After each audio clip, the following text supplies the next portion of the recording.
American chess master Weaver Adams in the 1950s claimed that White had a forced win after the move e4. And he believed that after e5, White's forced win came from the move knight to c3, the Vienna game. Now we are finally at the end of our series on Alireza Firouzja playing the Vienna game, and while the modern mind sees the idea that White has a forced win after e4 as just being silly, after watching Firouzja play it, you've got to wonder. We've seen 9 games so far, and Firouzja has won 8 and drawn 1.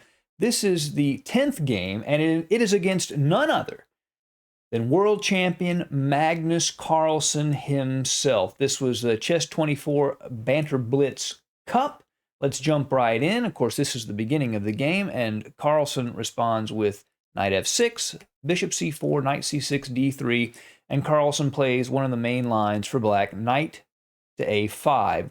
You could play bishop to b4, that's another move. So knight to a5, attacking the bishop at c4, the bishop retreats, and black doesn't have to take the bishop immediately. They could play something like bishop to b4, for example, but Carlsen says, I'm going to take the bishop anyway, so why delay? So he takes the bishop at b3, ab3, and then d5, the standard liberating move for black in this structure.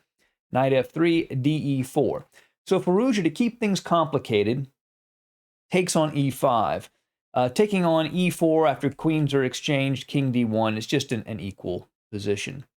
So he complicates matters with knight to e5, ed3, and Firouzja castles. He doesn't worry about the c2 pawn.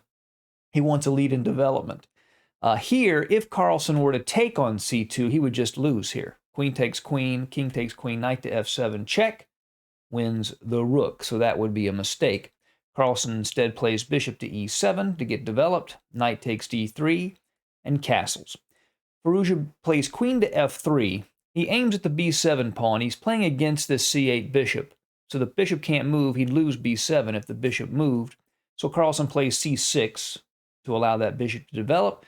Then Firouzja plays h3, still playing against that bishop, limiting its scope by controlling g4. Rook to e8, rook to d1. Firouzja places his rook opposite his opponent's queen. Bishop to e6, bishop to e3. Queen c7, bishop f4, hits the queen goes back to c8, and bishop to e5. And again, here in the Vienna, we have an equal but complex position with lots of pieces still on the board. Knight to d7 hits the bishop. Firouzja doesn't want to lose that strong piece. Bishop to d4. b6 helps control c5 and prepares the move c5 himself. Knight to e4. The knights are threatening to become extremely active. If this knight on d3 can get to f4, it can cause a lot of havoc in Carlsen's position. Carlsen plays c5. The bishop goes back to c3, situating itself on this nice long diagonal. So Carlsen wants to limit that bishop with f6, but now knight f4. The knights are becoming active. The knight hits the bishop at e6. The bishop has to retreat to f7.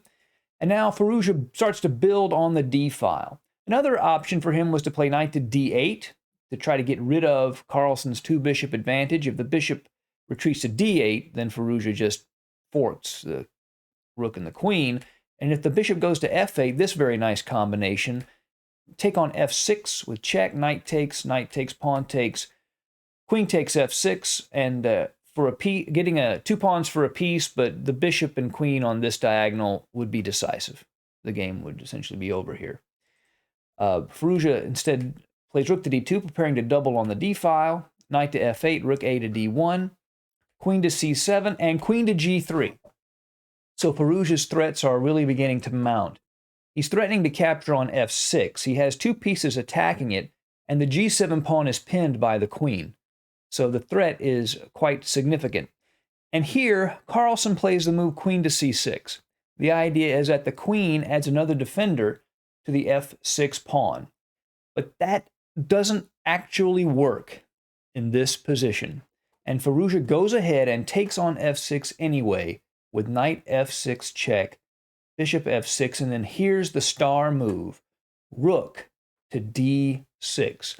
Attacks the queen and attacks the bishop on f6, and there's nowhere the queen can move to defend that square.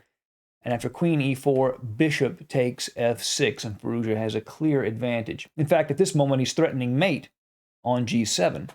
So Carlsen blocks that with knight to g6, and instead of retreating that bishop, knight to h5, attacking the g7 pawn.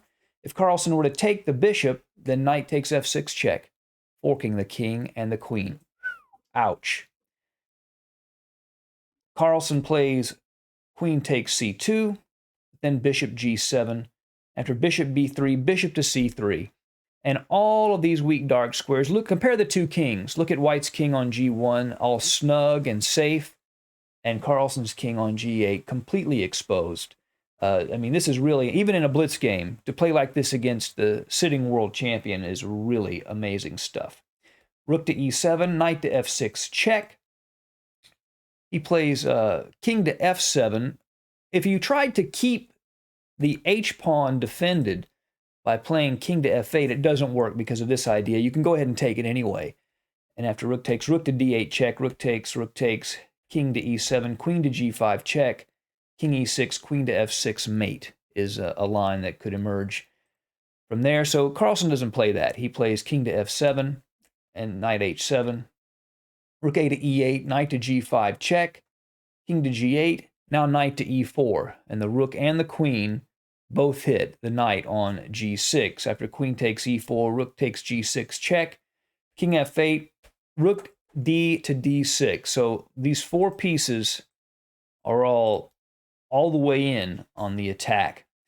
Carlsen let's see, look at his threat. Firouzja's threat is this: rook d to f6 check, and if rook f7, which would be forced, rook g8, king e7, queen d6 mate. That's what he's threatening here. So Carlsen prevents that with rook to f7. But now rook g to f6, and the rook cannot be taken. If rook f6 check, king e7, queen to d6 mate would be played. So Carlsen instead plays the move king to e7, and the next move is the final move of the game. Do you see it? That's right, rook takes f7 check. And Carlsen resigned in this position because king f7, queen g7, mate. I've really enjoyed this series on Firouzja and the Vienna game. 9 wins, 1 draw against the absolute best players in the world. Really amazing. Join us again soon at Chess Dog. Bye.